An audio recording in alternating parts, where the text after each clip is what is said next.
Good morning, I am Kevin Price. Delighted to be with you and going to spend some time talking about you and your business. And as usual, I have a lot to talk about, so I'm going to get straight into it with our guest. Our guest today, Joshua Sanabria. He is with Galileo USA.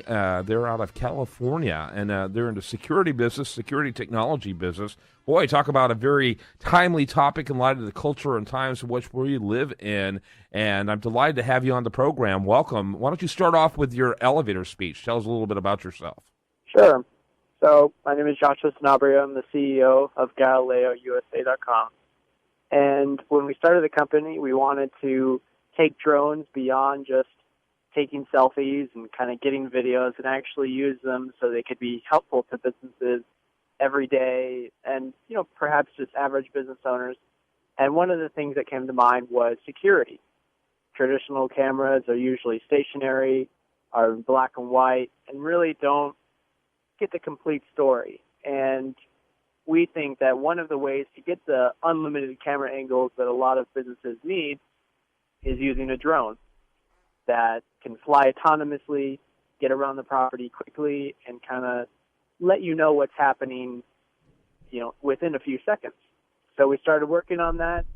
We decided that the distribution and large commercial centers that are here in California and, around the southern parts of the United States are a good place to start, and that's where we are. Awesome. And when did you start? We started about a year ago with a basic idea and kind of looking into things. And it took us about 6 months to refine everything and get started on the security aspect specifically. So we've been working on the security aspect for about 5 to 6 months. Talk a little bit about the types and size of companies you work with. So far, we've signed letters of endorsement with security companies around Southern California and also with facility management companies in various parts of the world.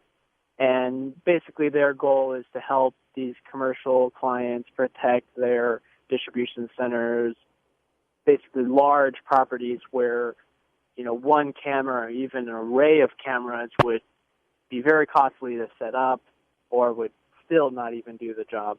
So those types of clients. Mm-hmm. Talk a little bit about the type of verticals that you're operating in, the type of industries you're pursuing as clients. Well, at the moment, we're pursuing going after security providers who will offer the drone as part of their package. So we don't necessarily want to be a security company per se. We want to basically be a vendor, if you will, for these companies so that when they go and talk to their customers and they have all of the connections and the boots on the ground sort of thing, we can say, this is the next revolution of security. Here's what it costs. And really they're offering it as an upgrade or kind of an additional service to their customers. Yeah, very good. And are you primarily focusing on the California region, or are you pursuing customers all over the country? Talk about the business size. Sure. I think we've started with California, but just because of the internet and the way everything works, we've gotten contacted by companies in Europe and South Africa and even China and certainly in different parts of the U.S. So we definitely see it as a global opportunity. And as far as how you pursue customers, are you doing that through direct contacting or, the company's just a year old, so it's interesting to see how a startup gets to do that. Yeah, everything so far has been direct marketing, trying to, in some cases, cold calling security companies, telling them about the product, getting their opinion, and then reconnecting them with them if they're interested. Same thing with facility companies. We have a website where people can sign up if they're interested to receive more information. And the same thing goes for these partnership developments. If they're interested in being a security partner, they basically fill out a form on the website, and then we'll contact them from there. Mm-hmm. What kind of challenges are you facing with all of the FFA issues that are popping up?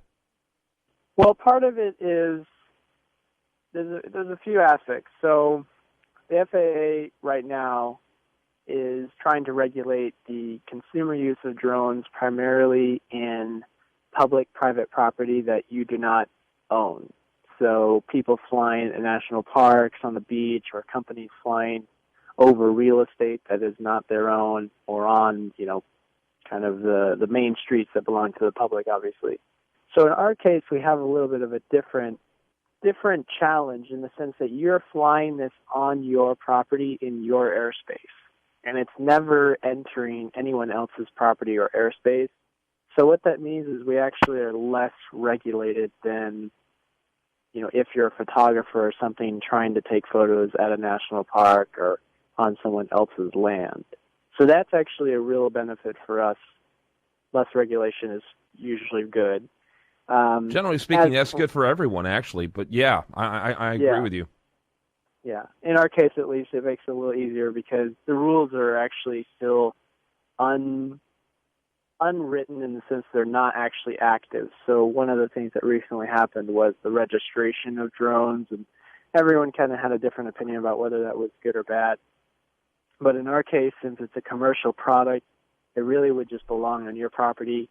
It would be registered to you anyway, in our case, because it's, it really belongs to you and is serving a very specific function, as opposed to, just taking selfies or trying to record yourself doing sports, which are all cool, but they're a little different than what we're going after. Sure. Nothing wrong with that, Joshua.